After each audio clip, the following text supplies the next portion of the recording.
लड्डू गोपाल से इतना प्रेम था कि मैया अपनी आंखों की रोशनी ही भूल गई। जय श्री कृष्णा भक्तों, राधे राधे। वैष्णव परिवार भक्ति रस में आपका बहुत बहुत स्वागत है। एक परिवार में 4 सदस्य रहते थे, जिसमें कि एक बूढ़ी माता भी थी। बहुत बूढ़ी हो गई थी वो, लेकिन बचपन से ही अपने लड्डू गोपाल से बहुत प्रेम करती आई थी। उनका प्रेम भी बहुत अनूठा था। वो प्रतिदिन अपने हाथों से कुछ भी भगवान को बना करके भोग लगाती थी। उनको बड़ी प्रेम से खिलाती थी। जब तक अपने हाथों से बनाकर उनको ना खिला लेती, उनको चैन नहीं मिलता।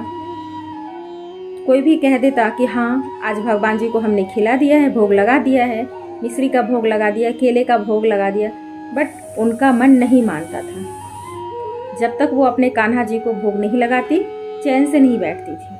प्रतिदिन का उनका नियम था। उम्र हो गई, समय बीत गया।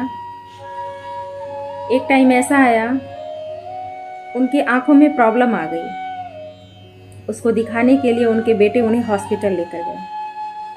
वहां गए तो डॉक्टर ने कहा कि इनका ऑपरेशन करना पड़ेगा।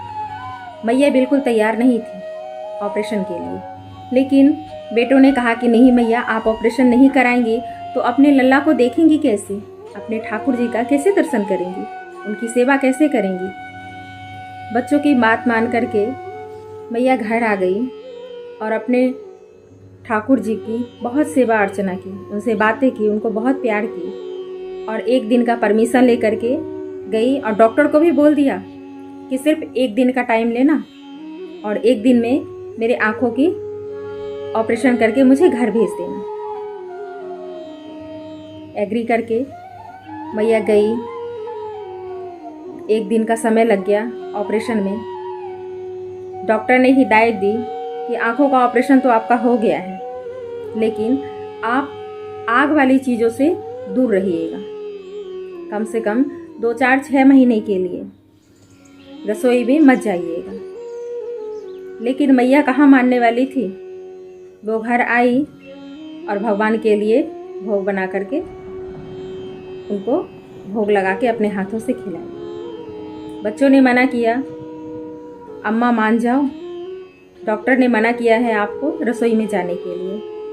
जो ऑपरेशन हुआ है, एक आंख का ऑपरेशन हुआ था, एक आंख से मैया देखती थी, तो वो भी खराब हो जाएगा। लेकिन मैया का मन ही नहीं मानता। सारे काम धंधा छोड़ दिए, घर का कोई काम नहीं करती। और कहते बच्चे कि ठीक है, आप इतना काम करने का मन है तो ये काम कर दीजिए, वो काम कर दीजिए। लेकिन मैया कहाँ कहती, मेरे हाथ में दर्द हो रहा है, मेरे पैर में दर्द हो रहा है, मेरे नस चढ़ गए हैं।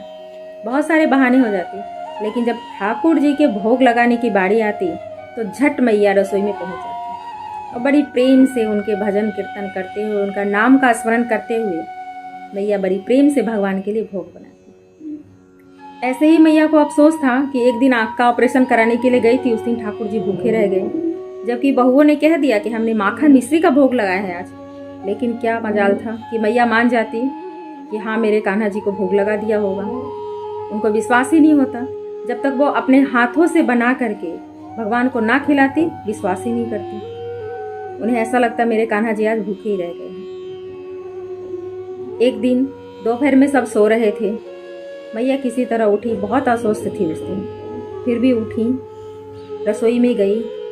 पूरी रसोई की पहले सफाई किया उन्होंने। उसके बाद बड़ी प्रेम से अपने कान्हा जी से बातें करते हुए, लल्ला भूखा होगा ना, मैं तेरे लिए भोग बना रही हूँ, चल आज मेरे हाथों की खीर खाना, बहुत भूख लगी हुई है ना तुम्हें। इस तरीके से प्रेम भरी बातें भगवान से करते हुए उन्होंने बड़े प्यार से, आनंद से खीर बनाई। खीर बन रहा था तो उसकी खुशबू चारों तरफ फैल गई। दोपहर का टाइम था, सभी बच्चे अपनी पत्नियों के साथ आराम कर रहे थे, बच्चों के साथ खेल रहे थे। कुछ सबके नाक में खुशबू जाने लगी। आके देखा तो दादी खीर बना रही है। तो दादी ने सबके लिए बनाया था। सबके लिए कटोरी में खीर निकाल कर रख दी। अपने कान्हा जी के पास गई, यहाँ पे अपने बच्चों को भी दे दिया, पहले कान्हा जी के लिए निकाल लिया। बच्चों के हाथ में खीर की कटोरी गई। मैया कान्हा जी के पास गई, अपने लड्डू गोपाल के पास, उनके पास गई, बड़ी प्रेम से उनके पास बैठ करके उनको भोग लगाया, अपने हाथों से खिलाया। बहुत आनंद हुआ मैया को, ऐसा लगा कि साक्षात भगवान बैठ करके आज भोग लगा रहे हैं। लेकिन भाव देखिए, ऐसा लग रहा था जैसे भगवान आज प्रसन्न नहीं थे इतने।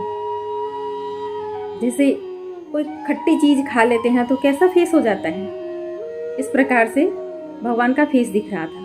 बट मैया इतनी भावुक थी, इतनी प्रेम में खोई हुई थी कि लल्ला को अपने हाथों से खिलाए जा रही थी। खीर खत्म हो गया, भगवान ने भोग लगा लिया। मैया जब बाहर आई तो बच्चों ने कहा कि भगवान को भोग लग गया, अब हम भी खाएं। मैया ने कहा हाँ, तुम लोग भी खाओ। बच्चों ने जो ही खीर की स्पून मुंह में डाला, तुरंत मुंह से निकाल दिया बाहर। सारे बच्चे थू थू करने लगे। मैया बोली ये क्या हो गया, तुम लोग खीर क्यों फेंक रहे हो? बच्चों ने कहा मैया ये खीर नहीं, ये तो नमक भात है। आंख से कम दिखाई देने के कारण मैया रसोई में शक्कर की जगह नमक डाल दी थी। खीर नमकीन खीर बन गया था, किसी से खाया नहीं गया। बच्चे कहने लगे कि मैया आज से आप रसोई में नहीं जाओगे, ये नमकीन वाला खीर जब हम नहीं खा रहे हैं तो आपके कान्हा जी कैसे खाएंगे? मैया ने कहा देखो कटोरी खाली थी, मेरे कान्हा तो खा चुके हैं। तो ये होता है भाव। हम इंसान को स्वाद लगती है, हम जैसे मनुष्य को स्वाद लगती है, हमें पता होता है कि कैसा है, लेकिन भगवान स्वाद नहीं लेते हैं। भाव से खिलाए तो वो कड़वी चीज भी बड़ी प्रेम से खा लेते हैं। जिस प्रकार विदुरानी के छिलके खा गए, प्रेम में इतनी खोई हुई थी विदुरानी कि मेरे घर आज कृष्ण कन्हैया आए हैं, द्वारिकाधीश आए हैं। इतनी प्रेम में खोई हुई थी कि केला फेंक रही थी और छिलका दे रही थी भगवान को, और भगवान बहुत प्रेम से उस छिलके का स्वाद ले करके आनंद में खा रहे हैं। तो ये होता है भाव। भाव से भगवान को जो कुछ अर्पण करेंगे वो जरूर स्वीकार करते हैं। मिलते हैं नेक्स्ट वीडियो में, तब तक के लिए जय श्री कृष्णा, राधे राधे। वीडियो पसंद आई हो तो इसे अपने दोस्तों के साथ शेयर जरूर कीजिएगा। चैनल को सब्सक्राइब नहीं किया तो प्लीज चैनल को सब्सक्राइब कर लीजिएगा। कमेंट करके हमें बताना मत भूलिएगा आपको कैसा लगा।